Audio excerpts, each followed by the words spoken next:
नमस्कार सभी को। हमारे आरपीएससी स्कूल लेक्चरर केमिस्ट्री के लिए वीडियो लेक्चर चल रहे हैं और हमारा टॉपिक जो है वो जनरल ऑर्गेनिक केमिस्ट्री चल रहा है। जनरल ऑर्गेनिक केमिस्ट्री में हम पढ़ रहे हैं इलेक्ट्रॉनिक डिस्प्लेसमेंट। इलेक्ट्रॉनिक डिस्प्लेसमेंट जो होता है वो दो तरह का होता है, प्राइमरी और सेकेंडरी। प्राइमरी इलेक्ट्रॉनिक डिस्प्लेसमेंट में तीन इफेक्ट होते हैं, इंडक्टिव इफेक्ट, हाइपर कॉन्जुगेशन और रेजोनेंस। और टेम्परेरी इफेक्ट जो होता है उसमें हम पढ़ते हैं इलेक्ट्रोमेरिक इफेक्ट। तो इंडक्टिव इफेक्ट हमने कंप्लीट पढ़ लिया और हाइपर कॉन्जुगेशन हमारा टॉपिक जो है अभी हम पढ़ रहे हैं हाइपर कॉन्जुगेशन में। तो हाइपर कॉन्जुगेशन में हमने पढ़ा भी हाइपर कॉन्जुगेशन जो होता है वो क्या होता है और कितने प्रकार का इसमें ओवरलैपिंग होती है। दो तरह की इसमें ओवरलैपिंग हमने पढ़ी है। तो इसमें ओवरलैपिंग जो दो तरह की पढ़ी है वो किन किन में होती है। तो इसमें एक तो हमने सबसे पहले हमने इसमें पढ़ा कार्बोकेटाइन में हाइपर कॉन्जुगेशन हमने पढ़ा, उसके बाद में हमने फ्री रेडिकल में पढ़ा, उसके बाद में हमने एल्काइल बेंजीन से हमने एल्कीन में पढ़ा और एल्कीन के बाद में हमने पढ़ा किसमें, एल्काइल बेंजीन में, है ना। तो एल्काइल बेंजीन में हाइपर कॉन्जुगेशन हमने इस तरह से पढ़ा भी। देखें यहाँ पे ये हमारी एल्काइल बेंजीन है।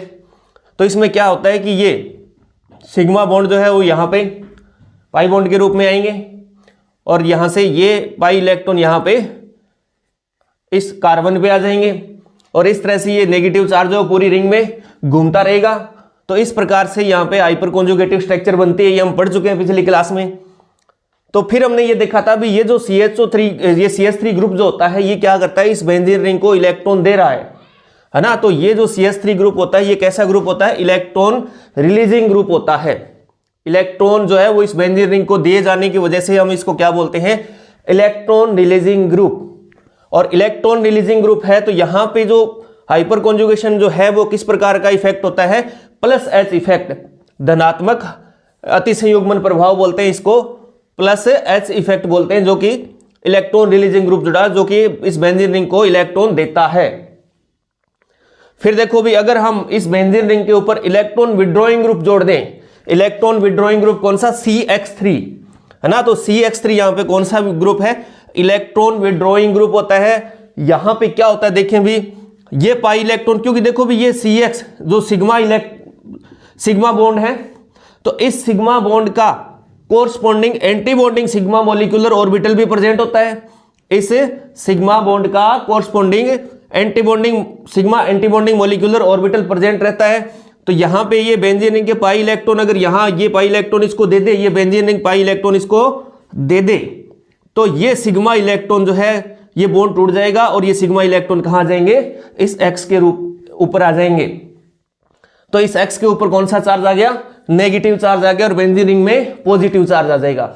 अब ये पॉजिटिव चार्ज जो इस बेंजीन रिंग में घूमता रहेगा, इस बेंजीन रिंग में ये पॉजिटिव चार्ज घूमेगा। तो देखो भी ये पाई इलेक्ट्रॉन यहां आएंगे तो ये पॉजिटिव चार्ज यहां आ गया। अब क्या होगा, ये पाई इलेक्ट्रॉन यहां आएंगे तो ये पॉजिटिव चार्ज इस कार्बन पे आ गया। अब क्या होगा, ये पाई इलेक्ट्रॉन यहां आएंगे तो फिर ये इलेक्ट्रॉन वापस अपने मूल स्थिति पर आ जाएंगे और ये इस तरह से रेजोनेटिंग स्ट्रक्चर बनती है इस बेंजीन रिंग में। तो अब यहां पे क्या हो रहा है, इस बेंजीन रिंग में जो प्लस आवेश है, धनात्मक आवेश है, वो क्या होता है, घूमता रहता है। क्योंकि यहां पे इलेक्ट्रॉन विड्रॉइंग ग्रुप रहा है तो ये इलेक्ट्रॉन विड्रॉइंग ग्रुप जो जुड़ा हुआ है ये बेंजीन रिंग से इलेक्ट्रॉन को खींच रहा है। तो खींच रहा है इसलिए यहां पे जो हाइपर कॉन्जुगेशन का प्रकार होगा वो कैसा होगा, -H इफेक्ट, यहां पे ऋणात्मक अतिसंयुग्मन प्रभाव हमें देखने को मिलता है। तो इस प्रकार हमने एल्काइल बेंजीन में हाइपर कॉन्जुगेशन को समझा। फिर हम बात करते हैं टाइप ऑफ हाइपर कॉन्जुगेशन। तो इस बेस पे हमने देखा भी हाइपर कॉन्जुगेशन जो होता है दो प्रकार का होगा, +H इफेक्ट और -H इफेक्ट होता है। अब प्लस एच इफेक्ट जो है धनात्मक अतिसंयुग्मन प्रभाव दर्शाने वाले ग्रुप कौन से हैं, तो एल्काइल ग्रुप होते हैं। एल्काइल ग्रुप में देखो भी ये CH3, CD3 और CT3 ये क्या है हम जानते हैं अच्छी तरह से। ये तीनों HDT ये सारे हाइड्रोजन के आइसोटोप है। तो ये है तो सारे तीनों मेथिल ग्रुप, ये तीनों के तीनों कैसे होते हैं, इलेक्ट्रॉन रिलीजिंग ग्रुप होते हैं। और -H इफेक्ट में क्या होता है, इलेक्ट्रॉन खींचने वाले ग्रुप जुड़े होते हैं। तो ये हमारे कौन से, इलेक्ट्रॉन विड्रॉइंग ग्रुप CH3, है ना, CF3, CCl3, CBr3 और C I3। तो इस प्रकार हाइपर कॉन्जुगेशन जो होता है वो दो प्रकार का होता है।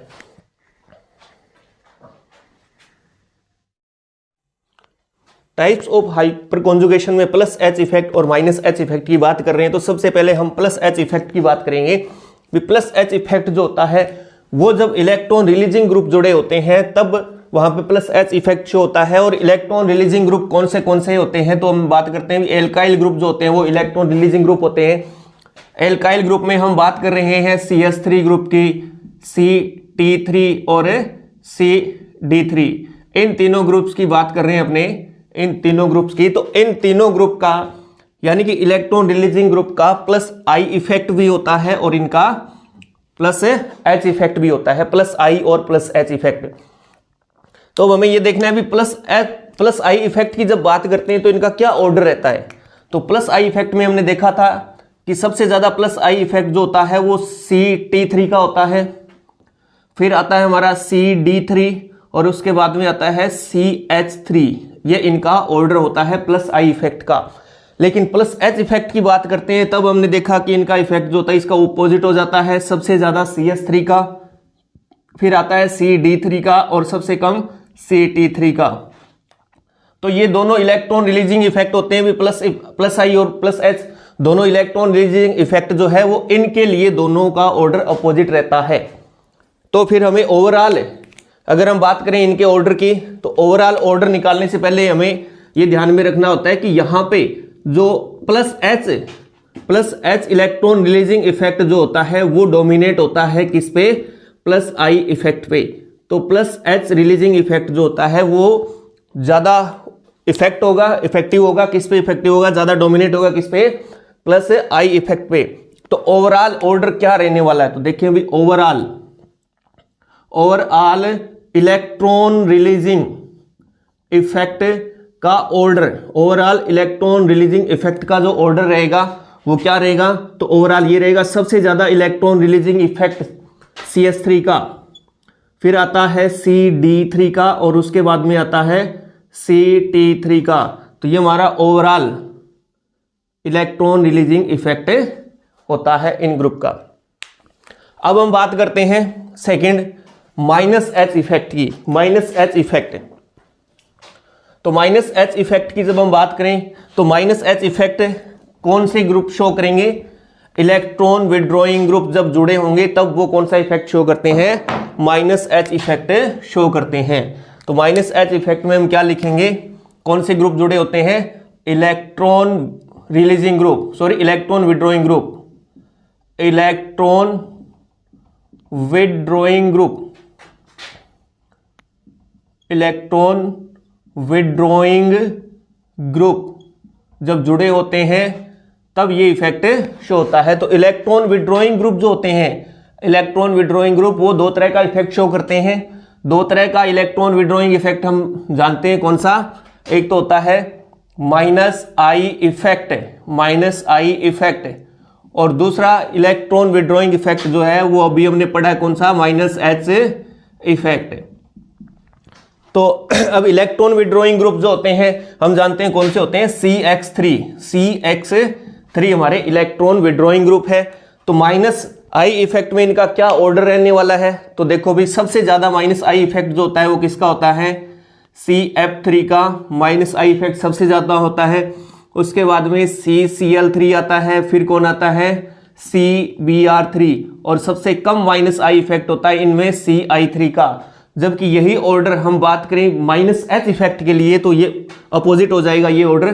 तो माइनस एच इफेक्ट की बात करते हैं तो सबसे ज्यादा माइनस एच इफेक्ट जो होता है CI3 का होता है। उसके बाद में आता है CBr3, उसके बाद में आता है CCl3 का, और सबसे कम किसका आएगा, CF3 का। तो इस प्रकार हमने देखा कि दोनों इलेक्ट्रॉन विड्रॉइंग ग्रुप जो है इनके लिए इनका ऑर्डर जो होता है एक दूसरे के अपोजिट होता है। तो हमें क्या ध्यान में रखना है कि इनमें डोमिनेट कौन होगा, इनमें डोमिनेट कौन सा होता है, तो इसमें माइनस एच इफेक्ट जो होता है वो माइनस आई इफेक्ट के ऊपर डोमिनेट होता है। तो ओवरऑल इनका अगर हम बात करें ऑर्डर की, तो ओवरऑल इलेक्ट्रॉन विड्रॉइंग इफेक्ट जो है वो क्या रहने वाला है, इनका ऑर्डर तो ओवरऑल इनका ये रहेगा, सबसे ज़्यादा जो है इलेक्ट्रॉन विड्रॉइंग इफेक्ट जो होता है वो किसका होगा, Ci3 का। फिर बात करें तो फिर आता है हमारा CBr3 का, उसके बाद में आता है CCl3 और फिर आता है CF3। तो ये हमारा ओवरऑल ऑर्डर जो है इलेक्ट्रॉन विड्रॉइंग इफेक्ट का ये रहने वाला है। तो इस प्रकार हमने देखा कि टाइप ऑफ हाइपर कॉन्जुगेशन जो होता है दो तरह का होता है, ये प्लस H इफेक्ट और है माइनस H इफेक्ट, इसको हमने अच्छे से पढ़ा। अब हम बात करते हैं एप्लीकेशन ऑफ हाइपर कॉन्जुगेशन। तो एप्लीकेशन ऑफ हाइपर कॉन्जुगेशन में तीन तरह की एप्लीकेशन यहां पे पढ़ेंगे। सबसे पहले हम पढ़ेंगे स्टेबिलिटी ऑफ इंटरमीडिएट की बात करेंगे। स्टेबिलिटी ऑफ इंटरमीडिएट में हम कार्बोकेटाइन और फ्री रेडिकल की स्टेबिलिटी की बात करते हैं। फिर उसके बाद में हम बात करते हैं स्टेबिलिटी ऑफ एल्कीन। तो एल्कीन की स्टेबिलिटी की जब बात करते हैं तो अब हम बात करेंगे हीट ऑफ हाइड्रोजनेशन और हीट ऑफ कंबशन की भी बात करेंगे। और उसके बाद में तीसरा जो एप्लीकेशन है वो हमारा है directive influence of methyl group और CH3 ग्रुप। देखो ये मेथिल हमारा इलेक्ट्रॉन रिलीजिंग ग्रुप है और CH3 जो हमारा इलेक्ट्रॉन विड्रॉइंग ग्रुप है। स्टेबिलिटी ऑफ कार्बोकेटाइन की हम बात करें तो स्टेबिलिटी ऑफ कार्बोकेटाइन में हमने ये पहला एग्जांपल लिखा है। देखो इसमें हमने 3 कार्बोकेटाइन लिखे हैं। अब इन तीनों कार्बोकेटाइन की हम स्टेबिलिटी कैसे निकाल सकते हैं, तो देखो भी हम देखेंगे अल्फा हाइड्रोजन है ना।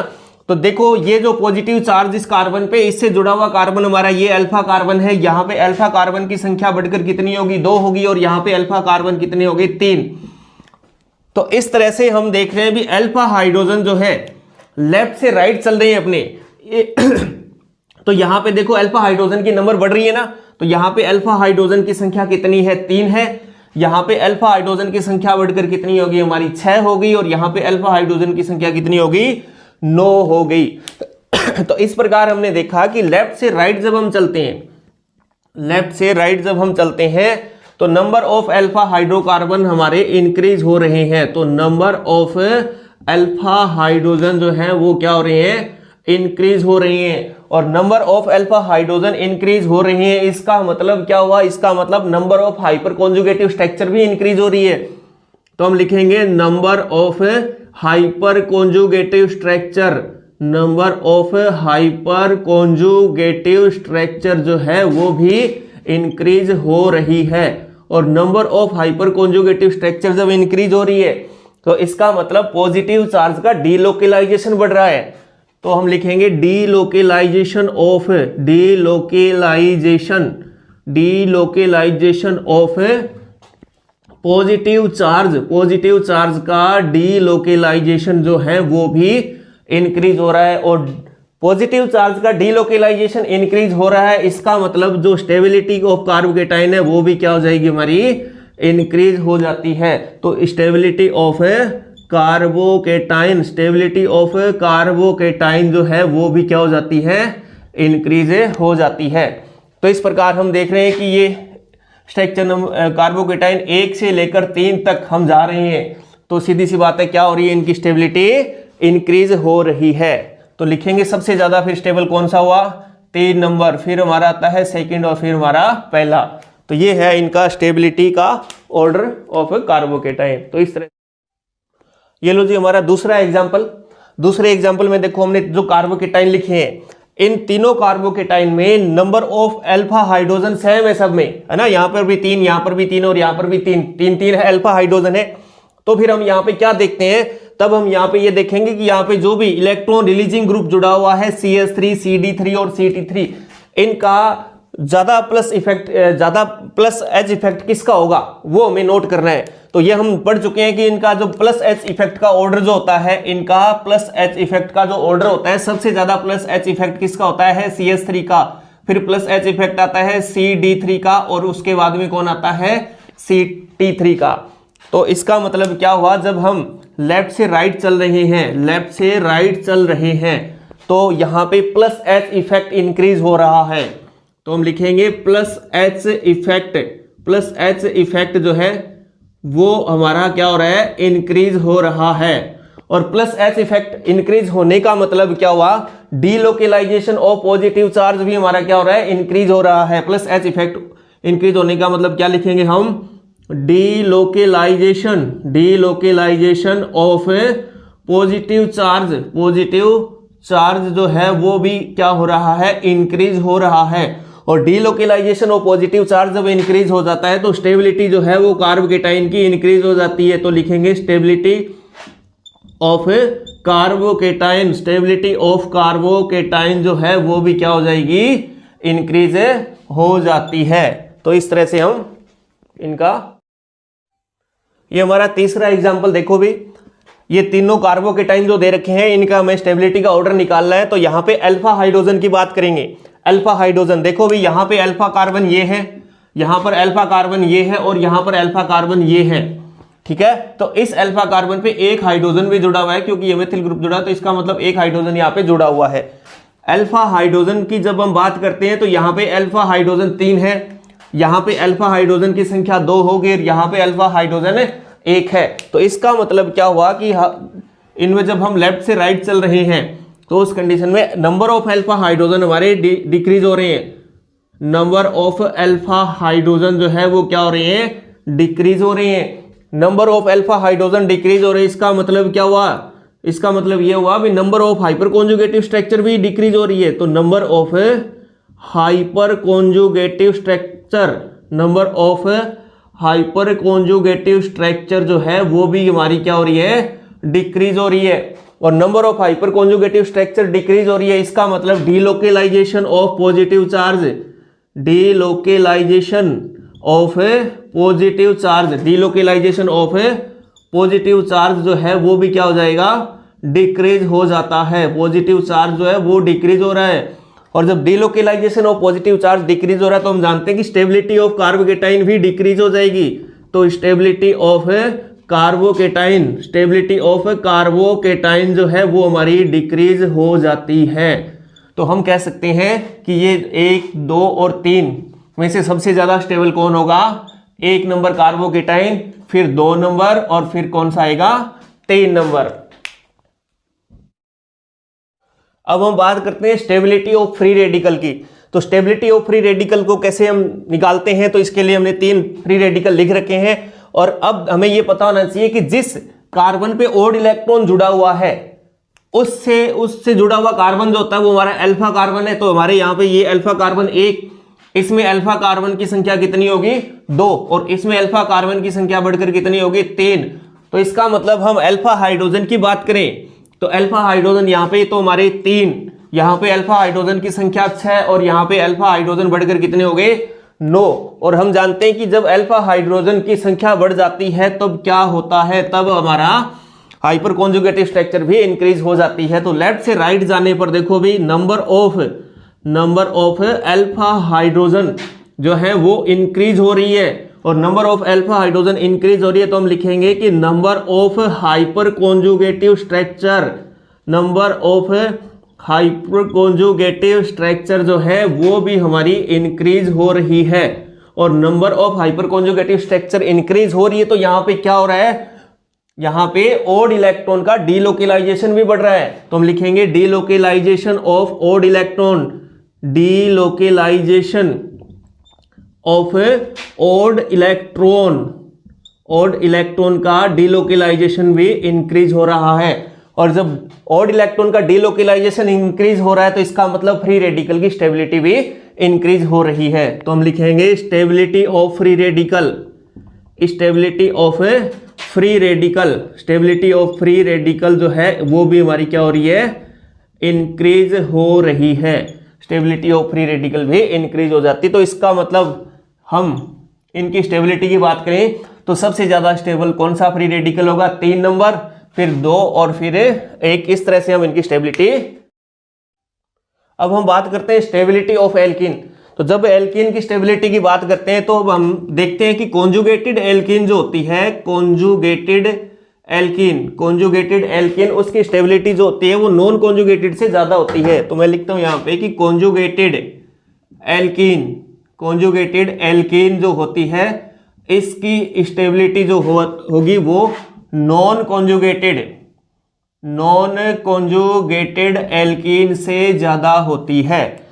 तो ये स्टेबिलिटी का ऑर्डर होता है, इनका हमें पता होना चाहिए। इनकी स्टेबिलिटी की बात कर रहे हैं तो स्टेबिलिटी जो होती है वो नॉन कॉन्जुगेटेड की बजाय कॉन्जुगेटेड की ज्यादा होती है।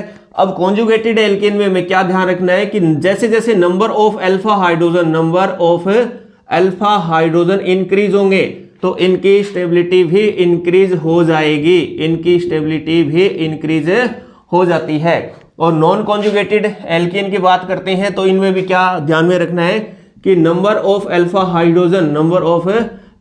हाइड्रोजन इनमें भी इंक्रीज होंगे तो इनकी स्टेबिलिटी जो है वो भी इंक्रीज हो जाती है इस तरह से। लेकिन जब नंबर ऑफ अल्फा हाइड्रोजन भी सेम हो तो उस कंडीशन में हमें क्या ध्यान में रखना है, तो मैं लिख देता हूं कंडीशन, यदि तो if number of alpha hydrogen are same, number of alpha hydrogen are same हो तो उस कंडीशन में हमें क्या ध्यान में रखना है, फिर हमें ध्यान में रखना है कि अनसिमेट्रिकल एल्कीन जो होती है, अनसिमेट्रिकल एल्कीन वो ज्यादा स्टेबल होगी किससे, सिमेट्रिकल एल्कीन से। अनसिमेट्रिकल जो होती है वो सिमेट्रिकल एल्कीन से ज्यादा स्टेबल होती है।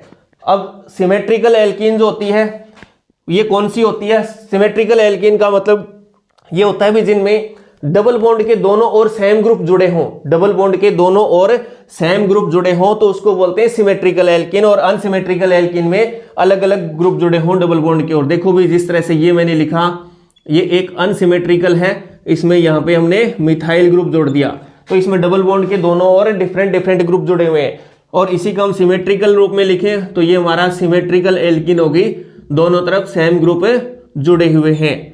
तो इस तरह से अब हमें सिमेट्रिकल में भी क्या ध्यान में रखना है कि सिमेट्रिकल में भी देखो ये ट्रांस और सिस दो तरह के हो सकते हैं, तो इसमें हमें ये ध्यान रखना है कि सिस और ट्रांस की भी बात आती है। इसमें सिस और ट्रांस में से जो ट्रांस जो होगा वो ज्यादा स्टेबल होगा, तो मैं लिख देता हूं यहां पे ट्रांस एल्कीन जो होती है वो ज्यादा स्टेबल होती है किस एल्कीन से, सिस एल्कीन से। तो इस तरह से हमने देखा कि स्टेबिलिटी ऑफ एल्कीन को हम कैसे निकालते हैं। तो स्टेबिलिटी ऑफ एल्कीन को हम क्वेश्चन देखते हैं इसमें। तो क्वेश्चन हमारा क्या है कि arrange the following in decreasing order of their stability, तो इनकी स्टेबिलिटी हमें निकालनी है। तो इससे पहले देखो भी हम एक बात करते हैं, कॉन्जुगेटेड एल्कीन की बात करते हैं। भी कॉन्जुगेटेड और नॉन कॉन्जुगेटेड का मतलब क्या हुआ, तो कॉन्जुगेटेड एल्कीन वह एल्कीन होती है जिसमें सिंगल बॉन्ड और डबल बॉन्ड जो होता है अल्टरनेट होते हैं, जैसे कि एक सिंगल बॉन्ड फिर डबल फिर सिंगल फिर डबल बॉन्ड, तो अल्टरनेट पोजीशन पे जुड़े होते हैं, तब उसको बोलते हैं कॉन्जुगेटेड एल्कीन, तो उसको बोलते हैं कॉन्जुगेटेड एल्कीन। ठीक है, तो अब हम पहला क्वेश्चन देखो, क्वेश्चन पहला जो दिया हुआ इसमें क्या, ये हमें एल्कीन दिए हुए हैं, 5 एल्कीन दिए हुए हैं और इनकी स्टेबिलिटी की जब बात करते हैं तो हमें सबसे पहले इनकी अल्फा हाइड्रोजन की नंबर निकालनी है। भी अल्फा हाइड्रोजन जिसमें ज्यादा होगा उसकी हाइपर कॉन्जुगेटिव स्ट्रक्चर उतनी ज्यादा होगी, वो उतनी ज्यादा स्टेबल होगी। तो अल्फा हाइड्रोजन कौन से होते हैं, जो डबल बॉन्ड से जुड़े हुए हाइड्रोजन होते हैं उनको हम अल्फा हाइड्रोजन बोलते हैं। तो इसमें देखो अल्फा हाइड्रोजन कितने हैं, तो हमें पता है कि यहाँ पे कितने हाइड्रोजन जुड़े हुए हैं, 2 हाइड्रोजन जुड़े हुए इस तरह से, और यहाँ पर भी 2 हाइड्रोजन जुड़े हुए क्योंकि ये अल्फा कार्बन है और ये भी अल्फा कार्बन है। डबल बॉन्ड ये है और इससे जुड़ी कार्बन, ये ऊपर वाली अल्फा और नीचे वाले भी कार्बन अल्फा, और इन पे कितने कितने हाइड्रोजन जुड़े हुए हैं, 2 हाइड्रोजन जुड़े हुए हैं, तो अल्फा हाइड्रोजन कितने हो गए यहाँ पे टोटल 4। सेकेंड एग्जाम्पल देखो भी, ये डबल बॉन्ड है, इस डबल बॉन्ड से अल्फा कार्बन कौन से भी अल्फा कार्बन, एक तो ये है, दूसरा अल्फा कार्बन ये है और तीसरा अल्फा कार्बन ये है। अब इन पे जो हाइड्रोजन जुड़े हैं वो हमारे अल्फा हाइड्रोजन हो जाएंगे, तो यहाँ पे तो 2 हाइड्रोजन यहाँ पे हो गए अल्फा हाइड्रोजन और 2 हाइड्रोजन ये हो गए 4, और 3 अल्फा हाइड्रोजन मेथिल ग्रुप में जुड़े होते हैं, तो टोटल कितने हो गए 7। तो अल्फा हाइड्रोजन की संख्या इसमें कितनी होगी 7। अब देखो भी यहाँ पे ये डबल बॉन्ड है, इस डबल बॉन्ड के से जुड़े हुए अल्फा कार्बन कौन सा है, एक तो ये अल्फा कार्बन है, दूसरा ये अल्फा कार्बन है, 2 अल्फा कार्बन है, और यहाँ पर भी एक हाइड्रोजन जुड़े हैं, इस कार्बन पे भी एक हाइड्रोजन जुड़ा है, इस अल्फा हाइड्रोजन कार्बन पे भी एक अल्फा हाइड्रोजन है, तो कितने हो गए टोटल अल्फा हाइड्रोजन की संख्या कितनी होगी, 2 अल्फा हाइड्रोजन हो गए यहाँ पे। यहाँ बात करें इस एग्जाम्पल में, तो यहाँ पे देखो भी अल्फा कार्बन ये भी है, ये भी है और ये भी है और ये भी है, तो यहाँ पे तो कितने कितने हाइड्रोजन जुड़े हुए हैं क्योंकि मेथिल ग्रुप है, तो 3 और 3 6 अल्फा हाइड्रोजन तो ये हो गए, और 2 ये हो गए 6 और 2 8 और 2 10, तो यहाँ पे अल्फा हाइड्रोजन की संख्या कितनी होगी 10। और यहाँ पे बात करें अल्फा हाइड्रोजन की, तो अल्फा कार्बन देखें, ये अल्फा कार्बन, ये भी अल्फा और ये भी अल्फा कार्बन है। यहाँ पे अल्फा हाइड्रोजन कितने जुड़े हुए हैं 2, और यहाँ पर भी 2, कितने हो गए 4, और एक अल्फा हाइड्रोजन यहाँ जुड़ा हुआ है, तो टोटल अल्फा हाइड्रोजन कितने हो गए 5 अल्फा हाइड्रोजन हो गए। तो अब जिसमें जितने ज्यादा अल्फा हाइड्रोजन होंगे वो उतना ही ज्यादा स्टेबल होगा। तो सबसे ज्यादा स्टेबल देखें, स्टेबिलिटी की बात करें, इनमें सबसे ज्यादा स्टेबल फिर कौन सी स्ट्रक्चर होगी, सबसे ज्यादा स्टेबल कौन सी स्ट्रक्चर होगी यहाँ पे, सबसे ज्यादा इसमें है तो 4 नंबर। तो इनका मैं ऑर्डर लिखूं स्टेबिलिटी का, तो सबसे ज्यादा स्टेबल 4 नंबर स्ट्रक्चर है ना। उसके बाद में फिर कौन सी होगी, ये 2 नंबर स्ट्रक्चर 7 वाली, तो 2 नंबर स्ट्रक्चर। फिर उसके बाद में हम देखें तो फिर किस में आएगा, ये 5 नंबर स्ट्रक्चर, ये ज्यादा स्टेबल होगी। 5 के बाद में हम देखें अल्फा हाइड्रोजन, तो फिर ये आएगा 1 नंबर स्ट्रक्चर। और सबसे कम अल्फा हाइड्रोजन जो है वो हमारा 3 नंबर में। तो ये इनका ऑर्डर रहने वाला है स्टेबिलिटी का, तो ये इनका स्टेबिलिटी का ऑर्डर होगा। तो इस तरह से हम स्टेबिलिटी निकालते हैं। फिर देखो भी सेकंड एग्जांपल। अब जो हमारा दूसरा जो क्वेश्चन है उसमें हमें क्या ध्यान में रखना है कि यहाँ पे 2 प्रकार की एल्कीन है ना, 2 प्रकार की एल्कीन है। कौन सी, कॉन्जुगेटेड और नॉन कॉन्जुगेटेड एल्कीन भी है। तो देखो ये हमारी कौन सी एल्कीन है, कॉन्जुगेटेड एल्कीन है ना, कॉन्जुगेटेड एल्कीन। तो यहाँ पे मैं लिख देता हूं ये कॉन्जुगेटेड एल्कीन है और ये बाकी सारी जो है नॉन कॉन्जुगेटेड एल्कीन है। तो हमने क्या देखा था इनकी स्टेबिलिटी जब हमने पढ़े थे पिछले लेक्चर, अभी जो हमने थोड़ी देर पहले पढ़ा था कि इनकी स्टेबिलिटी जो होती है सबसे ज्यादा स्टेबल कौन सी होगी, कॉन्जुगेटेड एल्कीन, और उसके बाद में फिर कौन सी आएगी, नॉन कॉन्जुगेटेड एल्कीन आती है। तो कॉन्जुगेटेड एल्कीन तो ये हमारी सबसे ज्यादा स्टेबल होगी। उसके बाद में ये तीनों कौन सी है, नॉन कॉन्जुगेटेड एल्कीन है। अब नॉन कॉन्जुगेटेड एल्कीन में भी हमने क्या देखा कि अगर अल्फा हाइड्रोजन सेम हो, है ना, अल्फा हाइड्रोजन सेम हो, उस कंडीशन में कैसे निकालते हैं। तो उस कंडीशन में फिर क्या करते हैं, हमें अनसिमेट्रिकल एल्कीन ज्यादा स्टेबल होगी सिमेट्रिकल से। और सिमेट्रिकल की भी बात करें तो उसमें भी फिर ज्यादा स्टेबल कौन सी होती है, ट्रांस, और फिर बाद में कौन सी आती है, सिस आती है। ठीक है, तो अब इनमें देखो अभी सबसे पहले ये तीनों कौन सी हमारी नॉन कॉन्जुगेटेड। अब इनमें अल्फा हाइड्रोजन निकालते हैं ना। तो अल्फा हाइड्रोजन देखो ये डबल बॉन्ड है, इस डबल बॉन्ड से ये अल्फा कार्बन जुड़ा हुआ है, इसके कितने 3 अल्फा हाइड्रोजन यहाँ पे प्रेजेंट है। तो मैं लिख देता हूं यहाँ पे अल्फा हाइड्रोजन कितने हैं, 3 है। अब यहाँ पे देखो भी अल्फा हाइड्रोजन कितने, डबल बॉन्ड है, तो अल्फा कार्बन ये भी है, ये और ये। तो यहाँ पे 4 अल्फा कार्बन है और 4 अल्फा कार्बन पे 3 अल्फा हाइड्रोजन। तो टोटल कितने अल्फा हाइड्रोजन हो गए, अल्फा हाइड्रोजन यहाँ पे हो गए 12। अब हम बात करें इस डबल बॉन्ड से कितने अल्फा कार्बन जुड़े हुए, 2 अल्फा कार्बन, तो अल्फा हाइड्रोजन यहाँ पे कितने हैं, 6, 3 6 हो गए। तो बस हमें पता चल गया कि सबसे ज्यादा स्टेबल तो कौन सा हुआ हमारा, 1 नंबर एल्कीन सबसे ज्यादा स्टेबल है क्योंकि ये कॉन्जुगेटेड है। अब ये तीनों नॉन कॉन्जुगेटेड है, नॉन कॉन्जुगेटेड में हम सबसे ज्यादा अल्फा हाइड्रोजन देखें तो सबसे ज्यादा अल्फा हाइड्रोजन कौन सी स्ट्रक्चर में है, 3 नंबर में। ठीक है, और फिर उसके बाद में फिर कौन सी आती है हमारी, 4 नंबर, और फिर कौन सा आएगा, 2 नंबर स्ट्रक्चर। तो ये इनका स्टेबिलिटी का ऑर्डर होगा। नेक्स्ट एग्जांपल देखोगे, इनकी स्टेबिलिटी की बात करें हम तो इन सभी एल्कीन में सबसे पहले ये देखना भी कौन सी कॉन्जुगेटेड है, कौन सी नॉन कॉन्जुगेटेड है। तो ये तो मैं क्लियर हो गया भी सारी की सारी कैसी है, नॉन कॉन्जुगेटेड एल्कीन है। अब नॉन कॉन्जुगेटेड एल्कीन में हमें सबसे पहले क्या देखना होता है, नंबर ऑफ अल्फा हाइड्रोजन। तो नंबर ऑफ अल्फा हाइड्रोजन देखते हैं। तो यहाँ पे अल्फा कार्बन, ये अल्फा कार्बन और ये अल्फा कार्बन, तो यहाँ पे अल्फा कार्बन कितने, 2 है। तो यहाँ पे अल्फा हाइड्रोजन कितने हो गए, अल्फा हाइड्रोजन की संख्या कितनी होगी भी, 3 यहाँ पे जुड़ा हुआ है और 3 अल्फा हाइड्रोजन, ये तो टोटल कितनी होगी, अल्फा हाइड्रोजन 6। यहाँ पे देखें तो ये डबल बॉन्ड से ये अल्फा कार्बन जुड़ा और ये अल्फा कार्बन जुड़ा हुआ है, तो इनमें भी 3 और 3 6, तो अल्फा हाइड्रोजन यहाँ पर भी कितनी है, 6 है। देखो यहाँ पे अल्फा कार्बन ये है और ये भी अल्फा कार्बन है, और 3 और 3 6 अल्फा हाइड्रोजन यहाँ पे, तो अल्फा हाइड्रोजन यहाँ पर भी कितनी है, 6 है। बात करें यहाँ पे तो यहाँ पे अल्फा हाइड्रोजन 4 जुड़े हुए, ये 4 अल्फा हाइड्रोजन है और प्रत्येक पे 4 तो हमारे क्या हो गए, अल्फा कार्बन हो गए, और उनसे जुड़े हुए 3 कितने होगी, टोटल अल्फा हाइड्रोजन यहाँ पे कितनी होगी, अल्फा हाइड्रोजन होगी हमारी 12। यहाँ पे देखें तो यहाँ पे अल्फा कार्बन कितने हो गए, 1 2 और 3 अल्फा कार्बन, तो कितने हो गए, सॉरी यहाँ पे, हाँ ठीक है 3 ये हो गए। तो यहाँ पे अल्फा हाइड्रोजन की संख्या कितनी होगी, अल्फा हाइड्रोजन कितने हो गए, 9। तो देखो भी जिसमें ज्यादा अल्फा हाइड्रोजन वो ज्यादा स्टेबल। तो देखो सबसे ज्यादा स्टेबल तो कौन सी स्ट्रक्चर होगी हमारी, 4 नंबर और फिर 5 नंबर। लेकिन यहाँ पे इन तीनों में देखें हम, इन तीनों में अल्फा हाइड्रोजन जो है वो सभी में सेम आ रही है, 1 2 और 3। तो फिर इनको कैसे निकालें, तो फिर हमें इनमें ये देखना है कि कौन सी सिमेट्रिकल है और कौन सी अनसिमेट्रिकल है। ठीक है, तो सिमेट्रिकल इनमें कौन सी होगी, तो सिमेट्रिकल तो हमारी ये सिमेट्रिकल है और ये सिमेट्रिकल है, 1 और 3, तो इसका मतलब ये अनसिमेट्रिकल होगी ये वाली। तो इनकी स्टेबिलिटी का ऑर्डर मैं लिख लेता हूं एक बार। तो सबसे ज्यादा स्टेबल इनमें कौन सी होगी, जिसमें ज्यादा अल्फा हाइड्रोजन होंगे, तो सबसे ज्यादा स्टेबल 4 नंबर स्ट्रक्चर। 4 के बाद में कौन सी एल्कीन आएगी, फिर 5 नंबर एल्कीन। ठीक है, 5 के बाद में देखो ये तीनों, इन तीनों में अल्फा हाइड्रोजन सेम है। तो अल्फा हाइड्रोजन जब सेम होते हैं उस कंडीशन में हम क्या निकालते हैं, क्या देखते हैं, सिमेट्रिकल और अनसिमेट्रिकल। तो इसका मतलब अनसिमेट्रिकल जो है वो ज्यादा स्टेबल होगी और ये हमारी कैसी एल्कीन है, अनसिमेट्रिकल। तो फिर आएगा हमारा 2 नंबर एल्कीन। ठीक है, अब ये दोनों सिमेट्रिकल है, 1 और 3 सिमेट्रिकल है, लेकिन सिमेट्रिकल में भी फिर हमें क्या देखना होता है, ट्रांस और सिस। जो ट्रांस है वो ज्यादा स्टेबल होगी, तो ट्रांस इनमें से कौन सी है, ये ट्रांस है और ये कौन सी है, सिस। तो ट्रांस ज्यादा स्टेबल है, तो फिर कौन सा आएगा हमारा ऑर्डर, 3 नंबर। और सबसे कम स्टेबल फिर कौन सी आ जाएगी, 1 नंबर एल्कीन। तो इस तरह से हम इनकी स्टेबिलिटी देखते हैं। फिर नेक्स्ट एग्जांपल देखो, 4 नंबर एग्जांपल क्वेश्चन की बात करें, 4 नंबर में हमें कैसे निकालेंगे।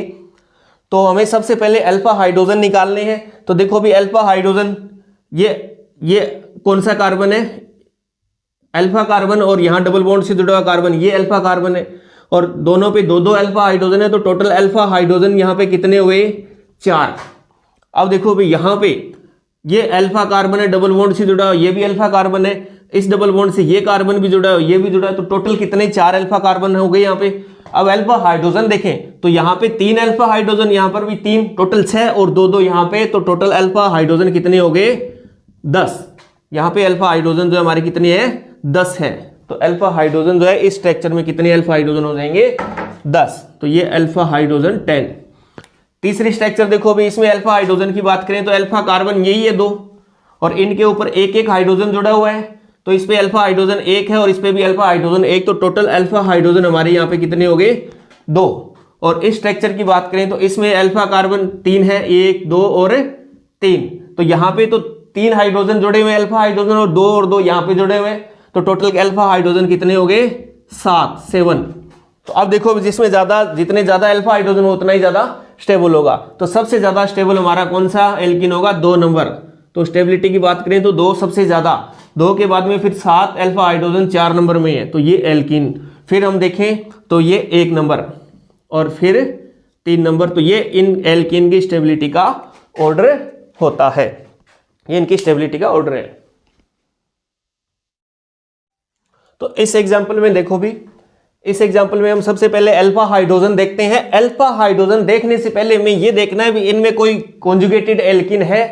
अगर कॉन्जुगेटेड एल्कीन है तो वो ज्यादा स्टेबल होगी। तो देखो भी इसमें कॉन्जुगेटेड एल्कीन हमें दिख रही है, 1 नंबर और 5 नंबर है ना। तो ये हमारी कैसी एल्कीन है, कॉन्जुगेटेड एल्कीन है। तो मैं लिख देता हूं ये कॉन्जुगेटेड एल्कीन है, ये वाली और ये, क्योंकि इनमें सिंगल बॉन्ड और डबल बॉन्ड अल्टरनेट है।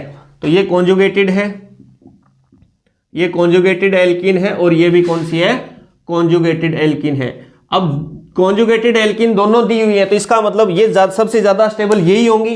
अब इन दोनों में भी कंपैरिजन करके देखें भी इनमें कौन ज्यादा स्टेबल है। तो जिसमें ज्यादा अल्फा हाइड्रोजन होंगे, तो अल्फा हाइड्रोजन देखो भी यहां निकालते हैं। तो ये अल्फा कार्बन, ये अल्फा कार्बन, 2-2 अल्फा हाइड्रोजन जुड़े हैं। तो यहाँ पे अल्फा हाइड्रोजन जो है वो कितने हैं, 4। तो यहाँ पे अल्फा हाइड्रोजन हमारे कितने हैं, 4। अब बात करें इसमें अल्फा हाइड्रोजन की, तो इसमें अल्फा हाइड्रोजन देखो भी, इसमें अल्फा कार्बन 1, 2 और 3 अल्फा कार्बन जुड़े हुए हैं। यहाँ पे 3 अल्फा हाइड्रोजन है और 2 और 2 4 यहाँ पे। तो टोटल अल्फा हाइड्रोजन यहां हम बात करें तो कितना हो जाएगा, 7। तो इन दोनों में देखें तो सबसे ज्यादा स्टेबल फिर कौन सा हो गया, ये 5 नंबर है ना। इनको मैं नंबरिंग दे देता हूं, ये 2, ये 3, 4 और 5। तो इनकी स्टेबिलिटी की बात करें तो सबसे ज्यादा स्टेबल 5 नंबर, और फिर कौन सा आ जाएगा, 1 नंबर, ये ज्यादा स्टेबल है। अब ये तीनों जो हैं ये नॉन कॉन्जुगेटेड है।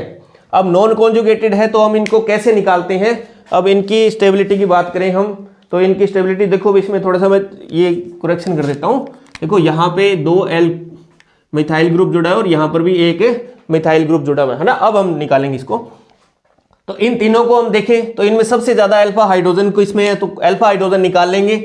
यहाँ पे अल्फा कार्बन 2 है और इन 2 पे 4 अल्फा हाइड्रोजन जुड़े, तो यहाँ पर अल्फा हाइड्रोजन कितने हुए, 4। अब बात करें यहाँ पे अल्फा हाइड्रोजन कितने, इसमें तो ये अल्फा कार्बन है और ये भी अल्फा कार्बन है। इस अल्फा कार्बन पे 1 अल्फा हाइड्रोजन है और यहाँ पे कितने हुए, 2। तो टोटल अल्फा हाइड्रोजन यहाँ पे कितने हो गए, 3, है ना। टोटल अल्फा हाइड्रोजन यहाँ पे कितने हो जाएंगे, 3 हो जाएंगे, ये 3। यहाँ पे हम बात करें अल्फा हाइड्रोजन की, तो देखो ये अल्फा कार्बन यहाँ पे 4 है और 4 अल्फा कार्बन है, तो देखो यहाँ पे तो 3 और 3 6 अल्फा हाइड्रोजन हो गए और 4 ही होगी, टोटल अल्फा हाइड्रोजन यहाँ पे कितने हो जाएंगे 10। तो सीधी सी बात है, इनमें जिसमें ज्यादा अल्फा हाइड्रोजन वो ज्यादा स्टेबल। तो इन तीनों में कंपैरिजन करें तो सबसे ज्यादा स्टेबल कौन सी स्ट्रक्चर है हमारी 4 नंबर। फिर हम देखें इनमें इन दोनों में तो ये 2 नंबर और फिर ये हमारा आ जाएगा 3 नंबर। तो इस तरह से हमने एल्कीन की स्टेबिलिटी कैसे निकालते हैं वो पूरा हमने समझ लिया।